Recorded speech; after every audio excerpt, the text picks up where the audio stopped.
बालेश्वर प्रमुख घरोई शिक्षानुष्ठान Siddhivinayak public school 10म वार्षिक पुरस्कार वितरण उत्सव सहर उपकंठ पाछुड़िया स्थित विद्यालय परिसर में अनुष्ठित हो जाइछि।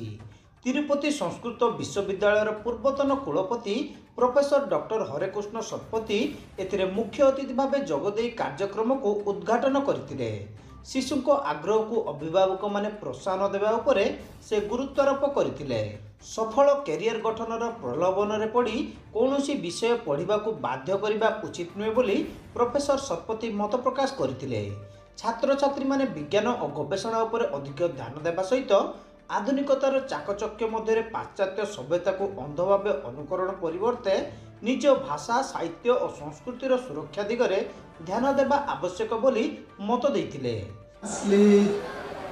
Thanks to Lord Ganesha, like you have told Siddhivinayak, this particular school and college. So thanks to Lord Ganesha, I don't know, totally unintended visit, and somehow it happened. I heard about the school like that. I was discussing with the management just few minutes back. So came to know that this institution is existing for the last 10 years. So almost 1 decade it is continuing, and almost like what he explained is 3,000 students. So good contribution for education in this part of Odisha, especially northern Odisha. Such a huge number of students. And while sitting here, whatever programs I could be able to witness for the last few minutes, the first thought came to my mind, like I was remembering my school days, because we started our basically schooling in some Oriya medium school. So there things were different. It is neither public school, the type of convent school you used to see nowadays. It is not like this average school nowadays. The first feeling when they were reciting like Vedas and all these things, then whatever. Chandipur स्थित ITR निर्देशक हरेकृष्ण रथ एतिरे बरेण्य अतिथि भाव जोगदे छात्र छात्री उज्जवल भविष्य कामना करने सहित भारतीय संस्कृति आधारित शिक्षा प्रणाली कार्यकारिता विद्यालय परिचालना कर्तृपक्ष को साधुवाद देथिले। विशिष्ट कथाकार तथा शिशु साहित्यिक कवि प्रशांत दास एथिरे मुख्य वक्ता भाव जोगदे शिक्षा ग्रहण को नहीं पारिवारिक स्तर शिशु बढ़ी चली मानसिक निर्यातना को नहीं उद्वेग प्रकाश करथिले। प्रतियोगितामूलक शिक्षा व्यवस्था शिशु माने सामाजिक परंपरा ठारू दूरी जाउथुबा बेले वयस्कों परामर्श सेमानक पई मूल्यहीन हो पड़ुछि। फल शिशु निकट में ईश्वर प्रदत्त प्रतिभा विकास में प्रतिबंधक सृष्टि होउछि बोली से मत देथिले। एहाकु सजाड़िबा पई पितामाता समेत विद्यालय शिक्षक शिक्षयित्री गुरुदायित्व रही बोली से कहिथिले। बंधुगण मु गार्डियन मान को छोट दुई पद कथा कहबा को चाहे। जहां कथा मु सेटु शिखि की आसीछि, जेउ कथा पई आमे अनवरत काम करूछु, we want a good discipline children society. बंधुगण अभिभावक माने जो माँ बाप माने अछंती, प्लीज हियर मी। विज्ञान विश्व वैज्ञानिक माने madam is sitting there, the scientist of this universe are now thinking कि 50 वर्ष परे विश्व रे मौलिक ज्ञान शिक्षा युक्त मनुष्यकर अभाव देखा दिबो। क्रिएटिविटी आ मनुष्यकर रहिबो नाही। तार कारण शिशु मानक भितरे क्रिएटिविटी डेवलप करिबारे आमे विफल होउछु। तार कारण कोन? शिशु मानक भितरे जो मौलिक चेतना, मौलिक आधार, मौलिक अधिकार, मौलिक आनंद सृष्टि होबा कथा, we are restricting. The guardians are restricting, the parents are restricting. शिशु मानकर गोटे स्वप्नर दुनिया परिवार रो आरंभ हुए।